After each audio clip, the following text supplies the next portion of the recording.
Réponse à la vidéo d'un converti au judaïsme qui prétend que toutes les lois de la Torah doivent être appliquées jusqu'à la fin des temps. Shalom. Première seconde est déjà une erreur, ou un mensonge. On sait plus avec lui du coup. Deutéronome 29, verset 29. Les choses cachées sont à l'Éternel, notre Dieu. Les choses révélées sont à nous et à nos enfants, à perpétuité, afin que nous mettions en pratique toutes les paroles de cette loi. Avant de réfuter son argument, je voudrais revenir sur 3 points de sa vidéo, vite fait. D'abord sur la prononciation de Chabad. Bon, je l'ai vexé, ok. Mais c'est parce que quand on se la joue érudit en Torah, comme tu vas le faire d'ailleurs après, on se doit un minimum de savoir prononcer, surtout quand ce sont des termes thoraïques. Chabad, c'est l'acronyme de Chochma, Bina, Veda'at. Je suis même certain que tu as dû entendre ton Rav le dire dans une de ses vidéos. Du chassidisme, Chabad Lubavitch. Et puis on va relever aussi ta malhonnêteté bien connue. Mais moi, quand je reprends les gens sur des erreurs, je vais reprendre des gens qui prétendent être des ex-imams, des ex-musulmans qui maîtrisaient le Coran, etc. Là, je les reprends sur du concret, sur de la langue arabe. Ils vont réciter un truc en arabe, je les reprends, ce sont des débutants. Des ex-imams, des ex-musulmans qui maîtrisaient le Coran, etc. Des ex-imams, des ex-musulmans qui maîtrisaient le Coran, etc. Ah bon? Et on va vérifier si déjà elle a fait des progrès. Tous les ficres juridiques. Attendez, taisez-vous, j'ai pas bien entendu. Tu peux répéter s'il te plaît? Tous les ficres juridiques. Les ficres juridiques. D'accord, je connaissais pas. Ibn al-Dalbar. Ibn quoi? Ibn al-Dalbar. Ah, connais pas. Dans la sirah d'Ibn Ishaq. Pardon? Ishaq. Ah ouais, faut que je la lise cette sirah. Ibn al-Qayyim. Vas-y, c'est bon, t'énerve pas, j'arrête. Bon allez, c'est pas grave. Bref. Deuxième point, la morale. Pour fuir la réalité du Deutéronome 13, J musulman nous fait un sophisme de l'homme de paille. Il nous parle de morale supposément supérieure de Mohammed et sous-entend qu'on ne le reconnaît pas à cause de ça, vu que la Torah ne serait pas assez morale. Et là, il recommence en faisant mine de ne pas avoir entendu ma réponse. Pour le côté justification, moralité, qui est meilleur, est-ce que Mohammed, le chef des bisounours, etc. On y reviendra plus tard. Pour le moment, je tiens à ce qu'on reste concentré. Restons concentrés. Troisième point, on va relever encore un point de malhonnêteté de J musulman. Dans sa première vidéo, il prétend que j'ai repris le propos du Rambam. Je réfute cette affirmation. Et dans sa deuxième vidéo, il dit: lorsque je lui présente le fait que Maïmonide dise que n'importe quel prophète qui n'applique pas toutes les lois de la Torah, c'est un faux prophète, il va me dire non, c'est pas Maïmonide qui le dit. C'est faux, tu ne m'as jamais dit ça, et je ne t'ai jamais répondu ça. D'ailleurs, tu m'avais dit ça, je t'aurais dit non, le Rambam ne dit pas ça, mais la Torah non plus d'ailleurs, et moi non plus. Il a fait ce qu'on appelle un sophisme de l'homme de paille, qu'il va refaire d'ailleurs encore. Il dit que le problème serait que le prophète serait faux parce qu'il ne pratique pas la Torah. Non, c'est parce qu'il appelle à ne pas la pratiquer. C'est différent. Bref. Bon alors du coup, il a tenté une réfutation du Deutéronome 13. Et le truc de dingue, c'est qu'il va utiliser un argument que j'ai déjà réfuté à plusieurs reprises dans mes débats. Mais le pire, c'est que je le réfute dans le débat qu'il utilise pour sa première vidéo. Carrément, c'est même le titre sur l'image et tout. Incroyable. Des fois, je me demande si J musulman, au lieu de défendre l'islam, n'est pas là pour l'enfoncer. J musulman va tenter une approche théologique du Deutéronome 13. Il va nous répondre et expliquer ce qu'il en est de ce passage. Dans ce passage-là, on te parle d'un faux prophète qui va t'appeler au polythéisme, suivre des dieux étrangers que tu ne connais pas. Ça n'a rien à voir avec un prophète qui va te dire, sur les 613, on n'en prend que 600 des commandements. C'est pas ça dont parle le texte. Ah bon?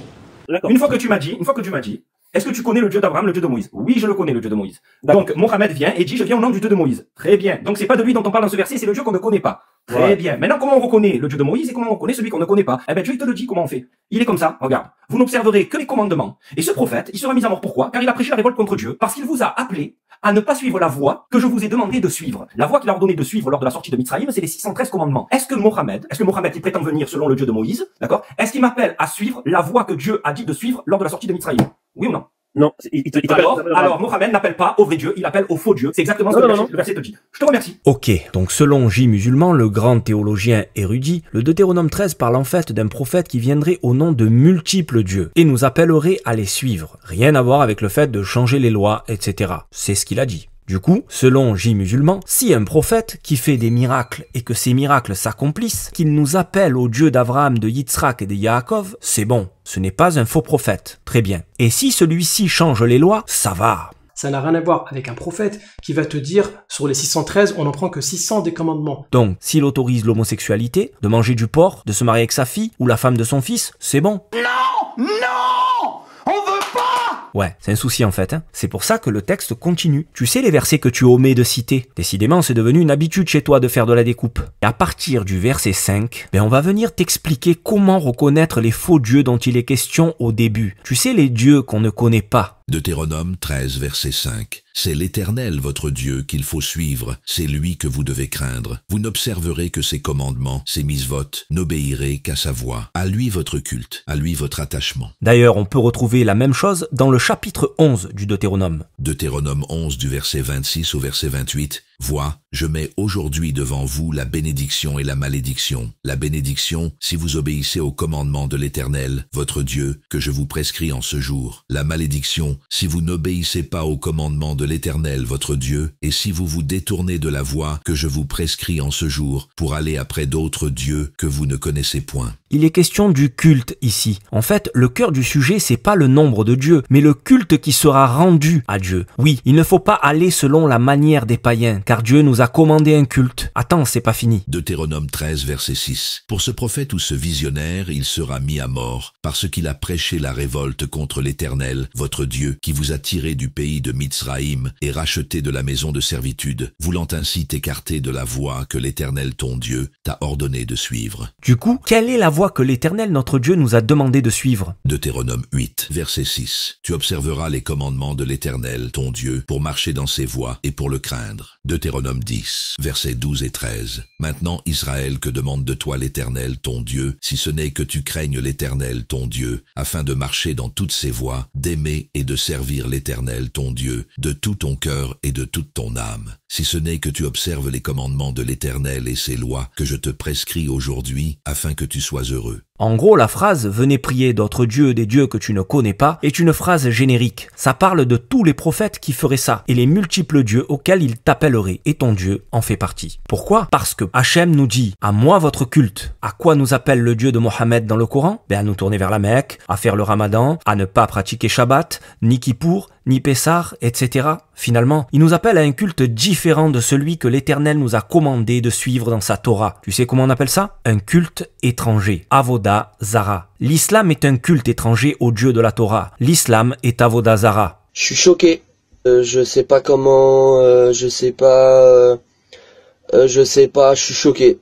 Là, Bref. Mais quand tu regardes juste avant, ça parle de quoi? En fait, ça te parle des commandements, par exemple, les holocaustes. Tu fais encore des holocaustes aujourd'hui? Comment se fait que vous avez retranché ça? Alors là, on peut voir le niveau Kita Aleph, voire même Gan 2 de J musulman, qui tente quand même de se faire passer pour un érudit. Donc s'il avait lu notre Torah, il aurait pas pu sortir ce genre d'inepties, qui sont habituellement prononcés par qui? Des chrétiens. Mais alors J musulman, devrions-nous t'appeler J chrétien maintenant? Deutéronome 12, versets 13 et 14. Garde-toi d'offrir tes holocaustes dans tous les lieux que tu verras, mais tu offriras tes holocaustes au lieu que l'Éternel choisira dans l'une de tes tribus, et c'est là que tu feras tout ce que je t'ordonne. Voilà. Si on ne fait plus les sacrifices, c'est parce qu'on n'a pas le droit de les faire en dehors du temple. Et comme le temple n'est pas là pour le moment, alors on ne peut pas faire les sacrifices. Enfin, tu voudrais pas qu'on transgresse la Torah quand même? Et regarde toute la suite. Retiens, observe ces instructions. Donc en fait, ça te parle de la loi qui concerne les enfants d'Israël de leur temps à eux. Ouais, non, en fait, la loi donnée aux enfants d'Israël a été donnée à eux et ensuite à leurs descendants, etc., etc., de manière éternelle. Le concept coranique de la loi que pour les enfants d'Israël en leur temps n'existe pas dans la Torah. Bref. Ça montre l'ignorance de JPLT. J'adore rire. Puisque, après ce moment-là, d'autres prophètes sont venus. Et ces prophètes-là n'ont pas fait que réciter la Torah mot pour mot sans rien ajouter, sans rien reprocher. Ah bon? Ils ont dit l'Éternel m'a dit ceci, faites cela, etc. Donc il y a quand même finalement des ajouts si on prend le texte littéralement. Prouve-le, prouve-le, prouve-le, prouve-le. On attend les versets. Bref. Exemple de falsification des rabbins. Ici, J musulman nous présente un passage du Deutéronome 25 où on nous stipule un nombre de coups maximum que doit recevoir le coupable d'une faute. S'il a mérité la flagellation, le juge doit le battre d'un nombre de coups proportionné à son délit. Et le texte stipule Bémispar, dans un nombre, selon un nombre, 40 coups, pas plus. Viennent nos sages et tranchent la loi qu'il ne faut pas dépasser 39 coups. J musulman nous dit alors qu'ils ont transgressé le Deutéronome 13 au verset 1. Ah bon?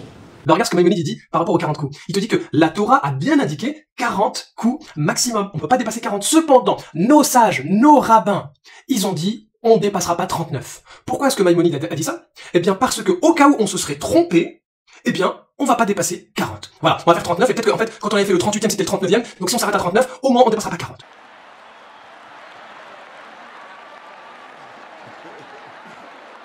Donc là, Maïmonide reconnaît que les sages ont falsifié la Torah. Quoi? Mais tes rabbins, ils ont fait quoi? La Torah, elle a dit maximum 40, les Chachamim, ils ont dit non, c'est 39. Donc si on s'arrête à 39, au moins on ne dépassera pas 40, d'un nombre de coups proportionnel à son délit. Il lui en infligera 40, sans plus. Mais tes rabbins, ils ont fait quoi? La Torah, elle a dit maximum 40, sans plus, proportionnel à son délit. Donc si on s'arrête à 39, au moins on ne dépassera pas 40. 40, sans plus, au moins on ne dépassera pas 40. 40, sans plus, au moins on ne dépassera pas 40. Donc si on s'arrête à 39, au moins on ne dépassera pas 40. La Torah, elle a dit maximum 40, donc si on s'arrête à 39, au moins on ne dépassera pas 40. Sans rien ajouter, sans rien retrancher, d'un nombre de coups proportionnel à son délit. J'adore rire. On voit bien ici qu'ils n'ont à aucun moment transgressé le Deutéronome 13 au verset 1, vu qu'ils n'ont rien retranché ni rien ajouté. Le nombre de coups proportionnel à la gravité de l'acte montre la possibilité de faire moins, et le Lo Yassif interdit plus que 40. Les sages, qui ont autorité sur la mise en œuvre de la loi, ont tranché qu'on ne ferait pas plus de 39. Pourquoi? Au moins on ne dépassera pas 40. Voilà, pour ne pas transgresser l'ordre du Deutéronome 13 au verset 1. Par contre, ton prophète, lui, a supprimé beaucoup de commandements, comme Shabbat, Kippour, Pessah, Sukkot, les lois sur la nourriture, enfin tout ce que Mohammed a modifié quoi. Et appelle les enfants d'Israël à suivre une autre voie que celle que l'Éternel nous a commandé de suivre, et à suivre un autre culte. Pour l'autorité des sages, etc., concernant la mise en application de la loi, on pourra en discuter, mais plus tard. Vraiment, restons concentrés. Lorsqu'on présente le prophète, qui a adouci certaines lois de la Torah, et bien ils vont dire non, faux prophète, etc., il faut suivre la Torah à 100%. Et par contre, quand ce sont ces rabbins qui vont diminuer, plutôt que 40 coups, maintenant c'est 39, eh ben là, il faut les écouter. Ces rabbins qui sont même pas des prophètes. Effectivement, ce ne sont pas des prophètes. Leur rôle est de trancher la loi, selon les lois de la Torah. C'est ce qui a été fait là, sans retrancher, sans ajouter. Donc un prophète qui va venir avec un message divin pour modifier une loi qui existait auparavant,